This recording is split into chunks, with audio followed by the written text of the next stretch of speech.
keep saying this in each video about how important it is and how rare it is for a synthesizer, an analog polyphonic, to have the ability to do some of the higher level synthesis aspects that you might find in a more powerful monophonic, like audio range modulation, which is super powerful and super interesting. Now, we have the ability to do audio range modulation with the low frequency oscillator, which is really cool. Most of the 70s synths, so many of them, only went up to audio and then stopped, which is sad. But what we learned from the Mini Moog in 1970 was that audio range oscillation is where it's at. So on this synthesizer, in addition to the low frequency oscillator, we also have the Polymod section, where we have the ability to direct a number of modulations to a number of destinations. Let's start off with oscillator 2. Now, when we talked about oscillator 2 in the oscillator section, I showed you that turning off the keyboard, putting it to low frequency, then we have the ability to use oscillator 2 as an LFO using the Polymod.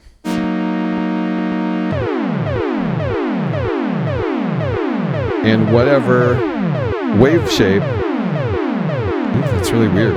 Whatever wave shape oscillator 2 is set to is going to affect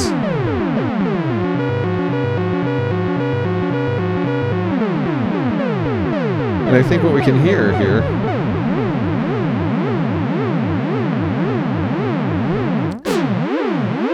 that it is affecting, isn't it? It's just what it does. We can hear different modulations going on at the same time.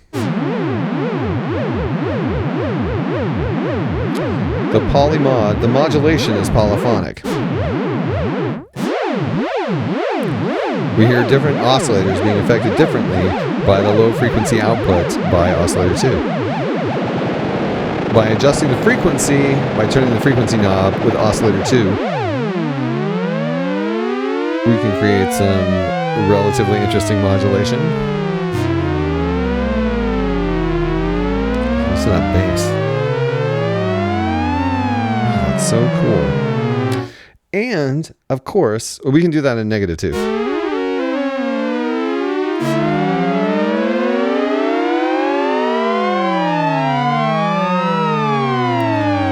And we can direct it to shape 1, which is the shape of oscillator 1, the wave shape of oscillator 1.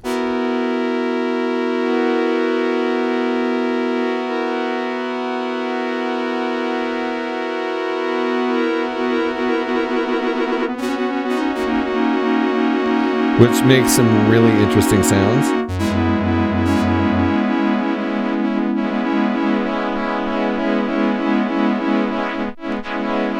I have to hear right now what happens with this particular sound with pulse width modulation.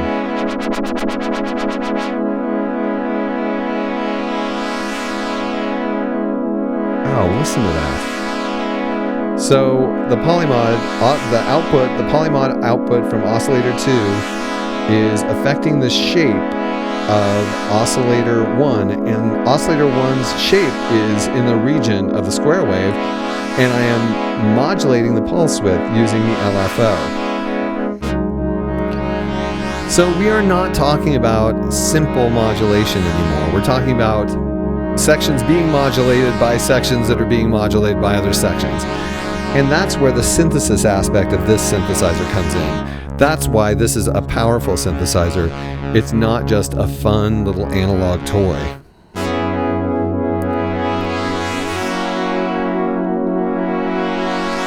That is really, really cool.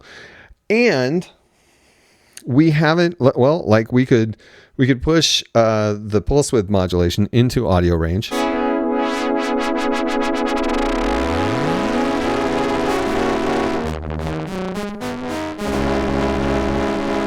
With some shaping, that might be an interesting sound. And of course, we haven't even mentioned the fact that right now, oscillator 2 is in low frequency.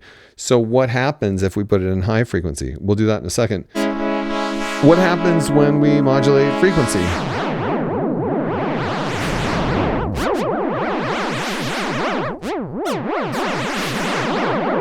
Each note is being modulated differently.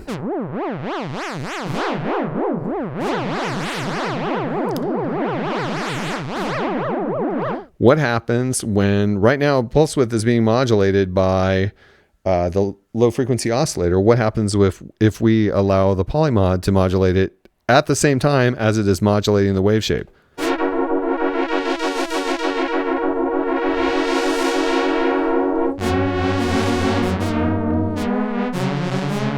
We get some pitch modulation in there.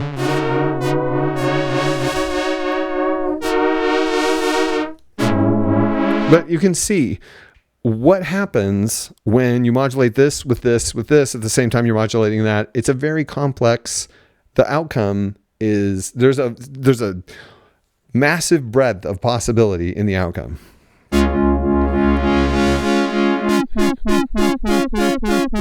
And that is it.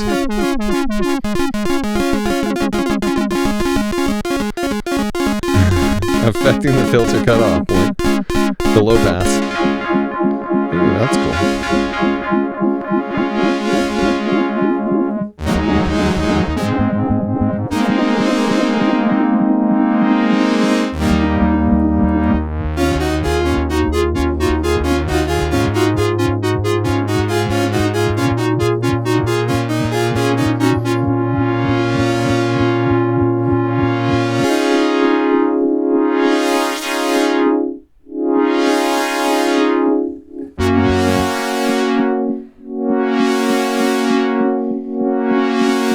But yeah, it's easy to just get into this and have trouble getting back out because there are so many interesting possibilities to explore.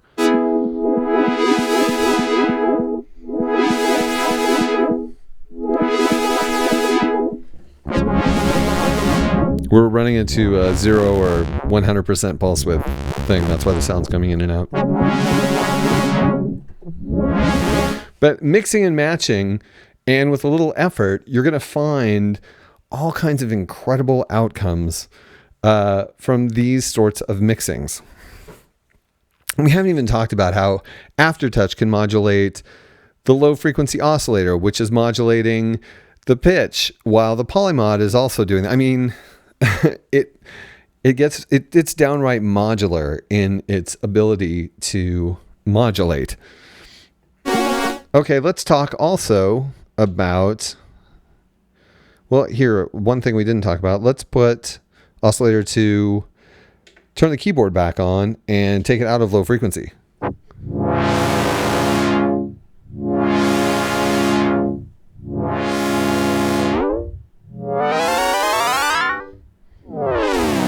So now we have an audio range oscillator modulating the wave shape of oscillator 1. And we could also be playing oscillator 2 while we're doing this. You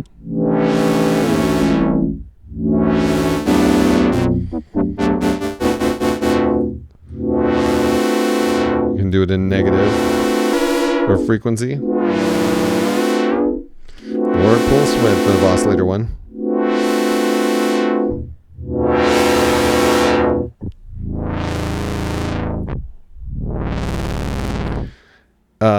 There are so many possibilities.